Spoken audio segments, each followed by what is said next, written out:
Hey, Pokemon Masters, Birdkeeper Toby here, and you're always saying, what if the Pokemon world was real? What Pokemon would you want to exist in real life? Oh, there are certain Pokemon that are maybe just best left, you should avoid them. And maybe you can let me know which Pokemon you'd love to see being real in the comments below, and I'll tell you why it'll be a terrible idea. But this video is one of everyone's favorites from Generation 6. This Pokemon is Noivern. This Pokemon is a giant wyvern dragon type deal. It's the Soundwave Pokemon, evolves from Noibat. And it's a cool looking Pokemon, I agree, I do not argue there. No, my problem with this Pokemon is the Pokedex entry that talks about how it emits sound waves from its ears, which is weird enough as it is.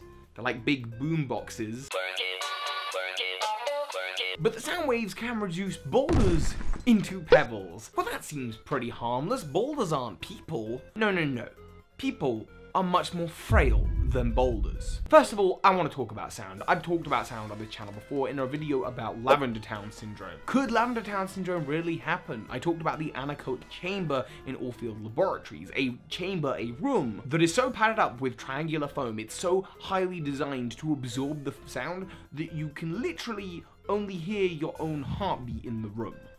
The room just cancels out other sounds. Speaking sounds weird in the room, and spending too much time in that room, in that laboratory, can kind of make you begin to hallucinate and go a little bit nuts. Now that of course is in relation to the absence of sound, but it's important to understand how sound, even at the base level, it can mess with our perceptions. For example, there was a scientist called bethany who in his laboratory started seeing ghosts. He wanted to research but didn't know where to begin, and eventually discovered that the sound that his extractor fan was making was causing vibrations that were messing with his eyeballs, causing apparitions to appear. So, yeah, that's a scary thing. And sonic weaponry is a thing. I mean, our eardrums are fragile. Too much sound and they will blow out and they will be deafened. On top of that, you've got things like binaural beats, which are pretty popular in the alternative medicine community. Binaural beats is the difference of hertz in each ear. Let's say you've got 40 hertz of sound playing in one ear, 30 hertz in another. The difference, the binaural beat, is 10 hertz. And that can supposedly be used to have the effects of anything from relaxation and like going on some hallucinogenic trip, all the way to potentially making people feel ill. On top of that, there are some tones that people can hear at different ages. Certain animals can only hear different tones, and that's why like things like a dog whistle, for example, you blow it, you can't hear it, but a dog can hear it.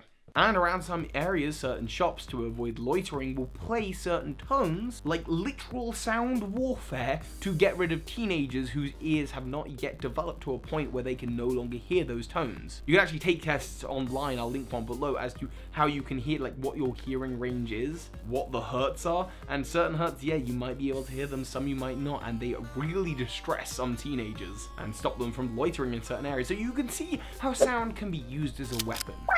And depending on its range of control on the sound that it emits, maybe Noivern has this. Now, the reasons that you wouldn't want Noivern specifically to exist, well, they don't just relate to the fact that it's a dragon and it would probably eat you, and as cool as it probably would be to have a real life wyvern or dragon, the real crux of it is in that Pokedex entry about reducing boulders to pebbles. So maybe you've seen videos like the one by my friend Mike Boyd on cracking crystal glass with your own voice. It's doable if you can get your voice to the pitch of the glass, the resonant frequency from what the glass is made of, then you can crack the glass. I mean, that on its own is pretty phenomenal, but it has to be a clear crystal glass. And the reason for that is just the structure of the glass. It's all very similar. It's the same frequency all the way around. When you're talking about things like rocks and pebbles, it's not as straightforward. They're not all made up of the same stuff. A rock can be comprised of lots of different types of different sands and grains of rock and molecules. The way those things hold together, it's not as consistent and straightforward as it would be with a crystal glass, and yet Noivern can do it. Noivern can produce sound that would completely shatter that stuff. It is tremendously more difficult to shatter a rock with sounds than it is crystal glass. But apparently Noivern can do it, and if it can do that, then I'll tell you one thing that it can certainly do.